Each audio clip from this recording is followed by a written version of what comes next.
c'est une définition qui est à la fois psychiatrique et juridique, puisque les experts des deux côtés se sont mis d'accord sur cette définition. Donc c'est une succession d'agissements hostiles qui ont pour effet ou pour objet d'altérer, alors si c'est au travail, les relations de travail, la qualité de vie au travail, ou si c'est dans la vie privée, bien sûr, d'altérer la qualité de vie au quotidien. Et donc c'est surtout cette notion de répétitivité qui est constitutive de harcèlement moral. C'est le côté répétitif, c'est-à-dire qu'un acte unique n'est pas du harcèlement. Pour qu'on ait du harcèlement, il faut qu'il y ait vraiment un acharnement contre une personne.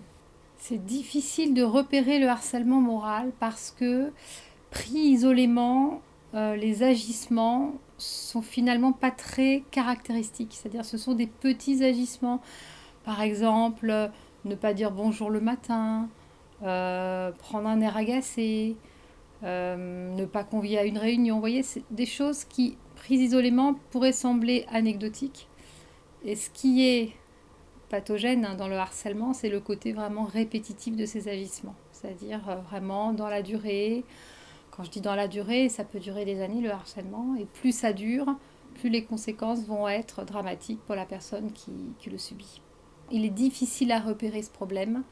Quand les personnes viennent nous consulter, dans la plupart des cas, ils ne sont pas conscients de vivre un harcèlement moral. Et c'est là toute la difficulté pour le thérapeute de poser un diagnostic.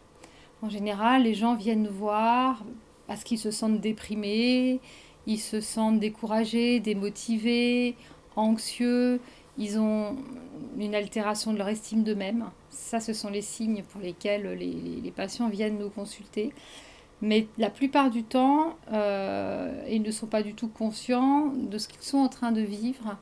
Donc, tout ce qui est compliqué pour le thérapeute, c'est de ne pas partir sur une fausse piste. Il ne s'agit pas d'une dépression, il ne s'agit pas d'un trouble anxieux. Le tableau clinique de la personne harcelée est légèrement différent. C'est plus un tableau traumatique.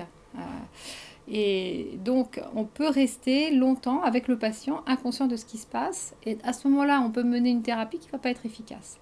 Donc, l'idée de ce livre, c'est vraiment de donner au thérapeute euh, tous les éléments qu'il doit connaître pour qu'il ait cette idée d'aller investiguer certains aspects qui lui permettront de faire le diagnostic. Voilà, d'aller au-delà des apparences finalement. La prise en charge du patient va être évidemment spécifique. Un patient harcelé n'est pas pris en charge de la même manière qu'un patient qui souffre d'une dépression ou d'un trouble anxieux. Dans un premier temps, il va y avoir la prise en charge de la découverte guidée du phénomène de harcèlement que la personne est en train de subir. Il va falloir que la personne prenne conscience de ce qui est en train de se jouer dans sa vie. Donc là-dessus, le thérapeute doit, avec beaucoup de délicatesse, amener ce patient à cette prise de conscience qui peut être violente et douloureuse. Ça serait la première chose. Dans un deuxième temps, eh bien, la prise en charge va tourner autour du fait de comment se protéger psychiquement de ce harceleur. Soit on peut couper les ponts. Évidemment, il faut pouvoir couper les ponts, c'est pas toujours évident. S'il s'agit d'un conjoint, s'il s'agit d'un manager, on ne change pas de travail comme ça, on ne change pas de conjoint aussi facilement.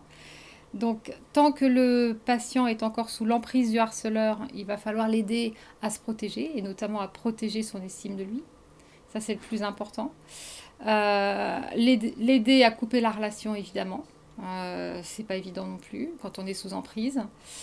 Et ensuite, il va falloir réparer les dégâts traumatiques qui sont la conséquence du harcèlement, c'est-à-dire aider le patient à sortir de ce psychotrauma, c'est-à-dire des symptômes qu'il a autour de reviviscence, de cauchemars, d'une hypervigilance anxieuse, voilà, qui fait partie du tableau clinique du psychotrauma, et aider ce patient à sortir de cet état traumatique.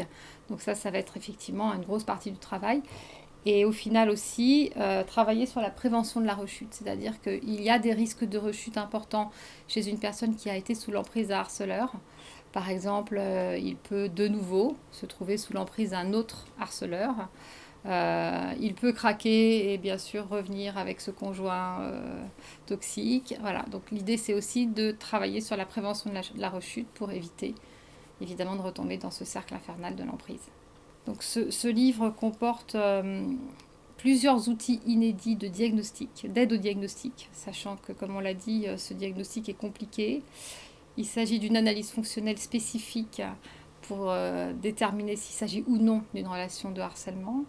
Et surtout de questionnaires, il en existe 3, un pour le couple, un pour les relations de travail et un pour les relations familiales, qui vont permettre, en 33 questions, de déterminer si oui ou non, là aussi, il s'agit d'agissement harcelant et de voir quel type de harcèlement